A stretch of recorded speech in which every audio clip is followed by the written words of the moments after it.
제14장 유월절과 무교절이 되기 이틀 전이었습니다. 대제사장들과 율법학자들이 흉계를 꾸며 예수님을 아무도 모르게 잡아서 죽이려고 하였습니다. 이들이 말했습니다. 명절 동안에는 안 돼. 사람들이 소동을 일으킬 수 있어. 예수님께서 베다니 마을에 있는 문둥병에 걸렸던 시몬의 집에서 음식을 드시고 계셨습니다. 한 여자가 매우 비싼 나드 향유 한 병을 가지고 왔습니다. 그리고 병을 열고 향유를 예수님의 머리에 부었습니다. 그러자 몇몇 사람이 화를 내면서 서로 말했습니다.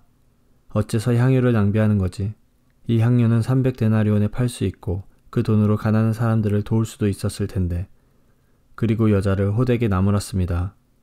예수님께서 말씀하셨습니다. 가만두어라. 어째서 여자를 괴롭히느냐? 그는 내게 좋은 일을 했다. 가난한 사람들은 항상 너희와 함께 있으므로 원하면 언제든지 좋은 일을 할 수 있다. 그러나 나는 항상 너희와 함께 있는 것이 아니다. 여자는 자기가 할 수 있는 일을 했다. 죽기 전에 내 장례를 위해 내 몸에 향유를 부어준 것이다. 내가 너희에게 진정으로 말한다. 복음이 온 세상에 전해질 때 이 여인이 한 일도 알려져서 사람들이 기억하게 될 것이다. 12제자 가운데 한 사람인 가룟 유다가 예수님을 넘겨주려고 대제사장들에게 갔습니다. 대제사장들은 이 말을 듣고 기뻐했습니다. 그리고 유다에게 돈을 주기로 약속했습니다. 그래서 유다는 예수님을 넘겨줄 좋은 기회를 엿보기 시작했습니다. 무교절의 첫 번째 날, 즉 유월절 양을 잡는 날에 제자들이 예수님께 여쭈었습니다. 유월절 음식을 어디에 가서 준비할까요? 예수님께서 제자들 가운데서 2명을 보내시면서 말씀하셨습니다. 성으로 들어가거라. 물병을 든 사람을 만나면 그를 따라가거라. 그가 들어가는 집의 주인에게 선생님께서 제자들과 함께 유월절 음식을 먹을 수 있는 방이 어디 있냐고 물으십니다. 라고 하여라. 그러면 집주인이 너희에게 준비된 커다란 다락방을 보여줄 것이다. 그곳에서 음식을 준비하여라. 제자들이 떠나서 성으로 들어갔습니다. 예수님께서 말씀하신 그대로였습니다. 그래서 유월절을 준비했습니다. 저녁이 되자 예수님께서 12제자들과 함께 그 집으로 가셨습니다. 식사를 하는 동안 예수님께서 말씀하셨습니다. 내가 너희에게 진정으로 말한다. 나와 함께 음식을 먹고 있는 너희 가운데 한 사람이 나를 배반할 것이다. 제자들이 근심하면서 한 사람씩 예수님께 말했습니다. 설마 제가 그 사람입니까? 예수님께서 대답하셨습니다. 12제자 가운데 한 사람이며 나와 함께 그릇에 손을 넣는 사람이다.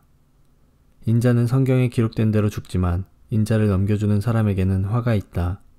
그 사람은 차라리 태어나지 않았더라면 자신에게 더 좋았을 것이다. 식사를 하는 동안 예수님께서는 빵을 들고 감사기도를 드리셨습니다. 그리고 떼어서 제자들에게 주시며 말씀하셨습니다. 받아라. 이것은 나의 몸이다. 또 잔을 들고 감사기도를 드리셨습니다. 그리고 제자들에게 잔을 주어 제자들이 마셨습니다. 예수님께서 말씀하셨습니다. 이것은 많은 사람들을 위해 쏟는 나의 피, 곧 언약의 피다.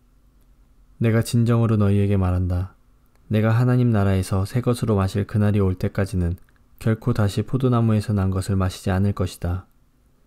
예수님과 제자들은 찬송을 부른 뒤 올리브산으로 올라갔습니다. 예수님께서 제자들에게 말씀하셨습니다. 너희는 모두 나를 버릴 것이다. 성경에 이렇게 쓰여 있다. 내가 목자를 치리니 양들은 흩어질 것이다. 그러나 내가 살아난 후 너희보다 먼저 갈릴리로 갈 것이다. 베드로가 말했습니다. 모두가 버릴지라도 저는 그렇지 않을 것입니다. 예수님께서 대답하셨습니다. 내가 너에게 진정으로 말한다. 오늘 밤 닭이 2번 울기 전에 내가 나를 모른다고 3번 말할 것이다. 베드로는 강조하여 말했습니다.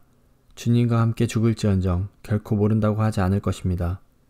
다른 모든 제자들도 같은 말을 했습니다. 예수님과 제자들이 겟세마네라고 하는 곳으로 갔습니다. 예수님께서 제자들에게 말씀하셨습니다. 내가 기도하는 동안에 여기 앉아 있어라. 예수님께서는 베드로와 야고보 그리고 요한을 데리고 가셨습니다. 예수님께서는 매우 근심하며 괴로워하셨습니다. 예수님께서 말씀하셨습니다. 내 영혼이 심히 괴로워 죽을 지경이다. 여기에 머무르면서 깨어 있어라. 예수님께서 조금 더 가셔서 땅에 엎드리셨습니다. 그리고 할 수만 있다면 그때가 지나가 버리기를 기도하셨습니다. 예수님께서 기도하셨습니다. 아바 아버지, 아버지께서는 모든 것을 하실 수 있으시니 이 잔을 없애주십시오. 그러나 제 뜻대로 하지 마시고 아버지의 뜻대로 하십시오. 예수님께서 제자들에게 오셔서 자고 있는 것을 보시고 베드로에게 말씀하셨습니다. 시몬아, 자고 있느냐? 나와 함께 1시간도 깨어 있을 수 없더냐? 시험에 들지 않도록 깨어서 기도하여라. 영은 원하지만 몸이 연약하구나. 다시 예수님께서 제자들을 떠나서 같은 말씀으로 기도하셨습니다. 그리고 다시 제자들에게 오셔서 자고 있는 모습을 보셨습니다. 그것은 제자들이 너무 졸렸기 때문입니다. 제자들은 예수님께 무슨 말을 해야 할지 몰랐습니다. 세 번째 예수님께서 오셔서 말씀하셨습니다. 아직도 자고 있느냐? 아직도 쉬고 있느냐? 그만하면 됐다. 이제 시간이 되었다. 보아라, 인자가 죄인들의 손에 넘겨진다. 일어나자, 가자. 보아라, 나를 넘겨줄 사람이 가까이에 와 있다. 예수님께서 아직 말씀하고 계실 때 12제자 가운데 한 사람인 유다가 다가왔습니다. 대제사장들과 율법학자들과 장로들이 보낸 많은 무리들이 칼과 몽둥이를 들고 유다와 함께 왔습니다. 예수님을 넘겨주는 자가 사람들과 신호를 정했습니다. 내가 입맞추는 사람이 바로 그 사람이니 체포하여 데리고 가시오. 유다가 예수님께 와서 선생님이라고 말하면서 입을 맞추었습니다. 그러자 그들이 예수님에게 손을 대어 체포했습니다.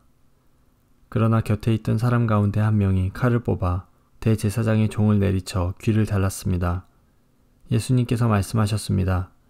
마치 강도를 잡는 것처럼 나를 잡으려고 칼과 몽둥이를 가지고 왔느냐? 내가 매일 성전에서 너희들과 함께 있으면서 가르칠 때에는 너희가 나를 잡지 않았다. 그러나 일어난 이 모든 것은 성경을 이루려고 일어난 것이다. 예수님의 제자들이 모두 예수님을 떠나 도망갔습니다. 어떤 젊은 사람이 맨몸에 호두부를 걸친 채 예수님을 따라가고 있었습니다. 사람들이 그를 잡았습니다. 그러자 호두부를 벗어던진 채 벌거벗고 도망쳤습니다. 사람들은 예수님을 대제사장에게로 데리고 갔습니다. 그러자 대제사장들과 장로들 그리고 율법학자들이 모두 모여들었습니다. 베드로가 멀찍이 예수님을 따라와서 대제사장의 공관마당으로 들어갔습니다. 거기서 불을 쬐면서 경비원들과 함께 앉아 있었습니다.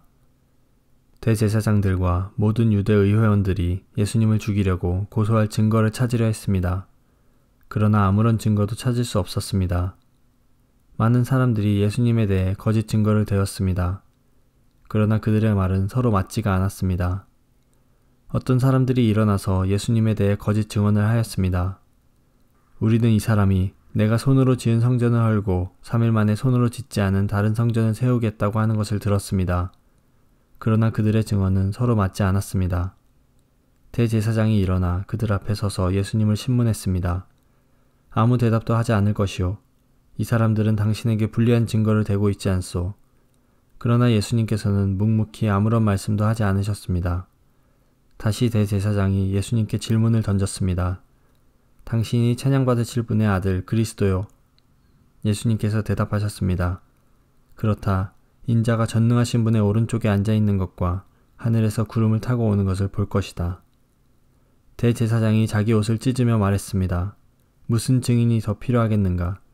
너희는 하나님을 모독하는 소리를 들었다. 너희는 어떻게 생각하느냐? 그러자 모두가 예수님을 사형시켜야 한다고 했습니다. 어떤 사람들은 예수님께 침을 뱉기 시작했습니다. 또 예수님의 눈을 가리고 주먹으로 때리면서 말했습니다.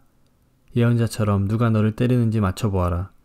경비원들도 예수님을 끌고 가서 때렸습니다.